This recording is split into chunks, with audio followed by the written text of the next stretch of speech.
प्रभु श्री राम जब लौट करके आए रावण को मार के, तो जनक जी महाराज ने एक पत्र लिखा।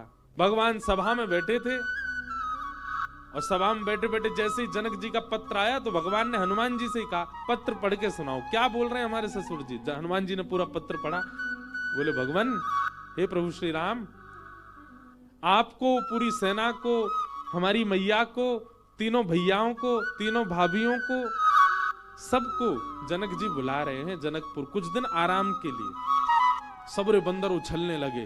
बोले, जय हो, बढ़िया भयो, अब आनंद आएगा, जनकपुर में जाएंगे, हम सब अपने हाथ पांव दबाएंगे।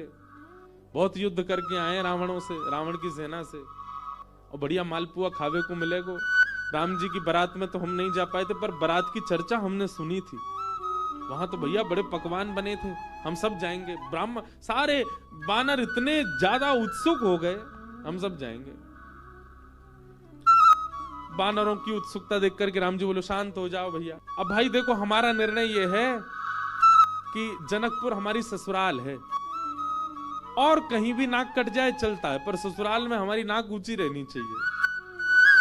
और इन सब बातों को ध्यान में रखते हमारे मन में आया कि हम जाएंगे, भरत जी जाएंगे, लक्ष्मण शत्रुघ्न जाएंगे, चारों बहुएं जाएंगी, कुछ वरिष्ठ लोग जैसे जामवंत जी, हनुमान जी, अंगद जी आदि आदि कुछ वरिष्ठ लोग जाएंगे।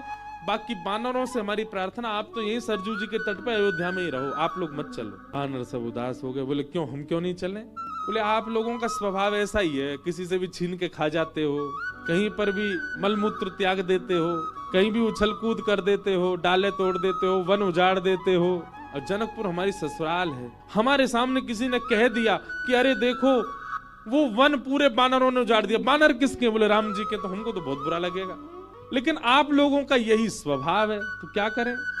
इसलिए आप लोग तो अयोध्या में, इसको कितना भी चलो उजाड़ो, ये रहेगा अपने ही लोग हैं, सुधार भी देंगे। अब वो तो ससुराल है, वहां तो संकोच हो जाएगा हमको। बानर सब नीचे मुंह करके बैठ गए। राम जी तो अपनी घोषणा करके चले गए। जामवंत जी, हनुमान जी बोले, भाई सब लोग उदास क्यों हो गए? बोले, जब रावण से मरवाना था तो हमको ले गए, और जहां रसगुल्ला मिलेंगे, मालपुआ मिलेंगे, फल मिलेंगे, मेवा मिलेंगे, सेवा मिलेगी, वहां हमको छोड़ के जा रहे हैं। हाँ, यही बात है। हाँ, ये था कि मृत्यु सामने, वहां बानर आगे, और जहां मालपुआ आगे, वहां बानर नहीं छोड़ जा रहे हैं। जामवंत जी ने हनुमान जी से कहा, हनुमान जी आप जाके निवेदन करो। बोले, देखो हम तो कुछ नहीं कहेंगे, हमारे स्वामी हैं, उनकी आज्ञा हमारे लिए सर्वोपरि है, आप बड़े हो, सीनियर हो, आप ही बात करो। आहा, जनकपुर की ओर जा रहे हैं। 14 वर्ष बाद, वन से लौटने के बाद, राज्याभिषेक के बाद, राजा रामचंद्र भगवान पूरे नगर में उत्सव मनते जा रहे हैं। जहां जहां से निकलते हैं वहीं पुष्प वर्षा हो रही है, विशाल सेना राम जी की चल रही है। पर इस पूरी यात्रा का सबसे श्रेष्ठ केंद्र बिंदु, आकर्षण बिंदु था बानरों की परेड। बिल्कुल ऐसे चल रहे हैं सीधे। जामवंत जी इधर देखे तो सब बानर इधर देखे, जामवंत जी नीचे तो सब नीचे। जैसे ही जनकपुर में पहुंचे, राम जी की सब बलैया लेने लगी अटारीन से, हमारे पहुना आए, हमारे जमाई राजा आए, सबके नेत्र सजल हो गए। पर पूरे जनकपुर में जैसे ही बानरों ने प्रवेश किया, आहा, बानरों की ऐसी प्रशंसा। भैया कैसे सुधरे भाई। अच्छा, जामवंत जी ने सबके काजे वस्त्र भी सिलवाए थे, सब बानर बिल्कुल बढ़िया, ऊपर को आधी बगलबंदी सी पहन के, नीचे धोती सी पहन के, टोपा से पहन के चल रहे थे। महाराज आरती का थाल ले लेकर के जनकपुर की सब नारियां आरती कर रही हैं, पर बानर नहीं उनकी ओर देखें भी। जब जामवंत जी देखेंगे तभी देखेंगे। जनक जी महाराज ने स्वागत किया, और स्वागत करके खूब प्रेम से वार्ता हुई। ऊपर बोले, भैया पूरे जनकपुर में हल्ला है आपके बानरों का, कैसी सेना। लग रहा है, देखते ही बनता है कि यही बानर मार सकते हैं रावण की सेना को। इतने शिष्टाचारी, इतने गंभीर। देखो, इतनी बड़ी सभा में करोड़ों बानर बैठे हैं, पर सुई गिर दो तो उसकी आवाज भी आ जाएगी। Pin drop silence. अब आप बहुत दूर से चल के आए हैं, सबकी प्रसाद की व्यवस्था है। हाँ भाई, सब बानरों के आगे चौकी लगाओ। पहली बार बानर चौकी पे बैठ के पाएंगे।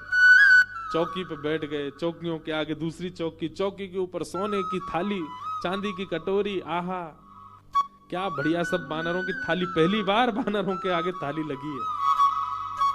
लेकिन बानर थाली में नहीं देख रहे हैं, सब जामवंत जी को देख रहे हैं। पनीर की सब्जी आई, काजू की सब्जी आई, ये सब्जी आई, मिष्ठान आए, पूड़ी आई, 5 प्रकार की पूड़ी आई, रोटी आई, चावल आए। बानरों का स्वभाव क्या है? आप केला भले ही हाथ से दो लेकिन फिर भी छीन के ही लेगा।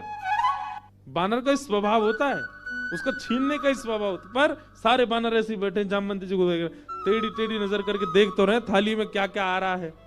लार टपकती जा रही है लेकिन नहीं, जामवंत जी जैसे कहेंगे वैसे खाना है। सबको फल दिए गए, फलों में सब फल अमनिया करके दिए, आम सबको साबुत दिए गए, सबकी थाली के आगे आम रखे गए, सब बिल्कुल थाली हो गई। जामवंत जी महाराज ने सब बानर की ओर देखा, सब बानर बिल्कुल जामवंत जी को देख रहे थे। जामवंत जी ने हाथ में जल लिया, अन्नपूर्णे सदा पूर्णे, सब बानर बोल रहे अन्नपूर्णे सदा पूर्णे। थाली के ऊपर 4 बार घुमाया, सब बानर घुमा रहे हैं। आचमन किया, सब बानर आचमन कर रहे हैं। जनक जी बोले राम जी मान गए आपकी सेना को, क्या अद्भुत बानर है सब। राम जी बेचारे धीमे धीमे पा रहे, बोले बस ये लाज बची रहे जितनी देर है। प्रसाद पाने लगे बिल्कुल वैसे, अगर दाल चावल पा रहे हैं जामवंत जी, सब दाल चावल ही पा रहे हैं। जितनी दाल जितनी सब्जी डाल रहे हैं उतनी डाल रहे हैं। अद्भुतता थी देखने में। थोड़ी देर पाने के बाद जामवंत जी की दृष्टि पड़ी आम पे। जैसे ही आम उठाया, सब बानरों ने एक संग आम ही उठाए। जामवंत जी घुमा के देखें, सब बानर घुमा के देखें। जामवंत जी ने जोर से आम दबा के देखना चाहा कितनी गुठली है इसमें। अब वो आम ऐसा था कि जैसे नेक दबाया सो गुठली उछल गई उसमें से। अब जैसे ही गुठली उछली तो सब बानर दोनों हाथन से दबाई रहे, वो गुठली उछलनी चाहिए क्योंकि जामवंत जी की गुठली उछली है। अब सब बानर जैसी आम दबा में सबकी गुठली उछली। गुठली के उछलते ही जामवंत जी बोले इन हाथों से मेघनाथ निकल के नहीं भाग पाया, इन हाथों से रावण निकल के नहीं भाग पाए, छोटी सी गुठली भाग गई। और जामवंत जी जैसे ही उछले गुठली पकड़ने को, बानर बोले हमें भी ऐसे ही पकड़नी है। और एक दूसरे के ऊपर झपट्टा मारे, महाराज आप पकड़, कहीं कड़ी उछाल रहे हैं, कहीं दाल उछाल रहे हैं, पूरी उछाल रहे हैं। जनकपुर की पूरी सभा जो कि स्वर्ण मंडित थी, जो कि चांदी से मंडित थी, आज वो खीर मंडित हो गई। सब जगह कड़ी खीर उछाल उछाल करके पूरी सभा का लेपन कर दिया। राम जी नीचे नजर करके बैठे। अब तो बानरों को खुली छूट मिल गई, एक दूसरे की थाली में से ले लेके भागे। और देखते ही देखते जनक जी की दृष्टि पड़ी राम जी को। राम जी बड़े संकोच। जनक जी समझ गए ये तो भैया पूरा प्री प्लान्ड था कि सीधे सीधे चलना है, सीधे सीधे खाना है। नहीं, बानर अपना स्वभाव कैसे छोड़े। राम जी को संकोच में देख जनक जी ने उनको हृदय से लगाया, बोले हम बिल्कुल अप्रसन्न नहीं है, हमको प्रसन्नता है कि इतना आनंद हुआ आज जनकपुर में इतने दिन बाद। आप बिल्कुल संकुचित मत हो। लेकिन सबसे ज्यादा संकोच हो रहा था जामवंत जी को। मैंने जिम्मेवारी ली थी और मैंने बिगाड़ दिया सब काम।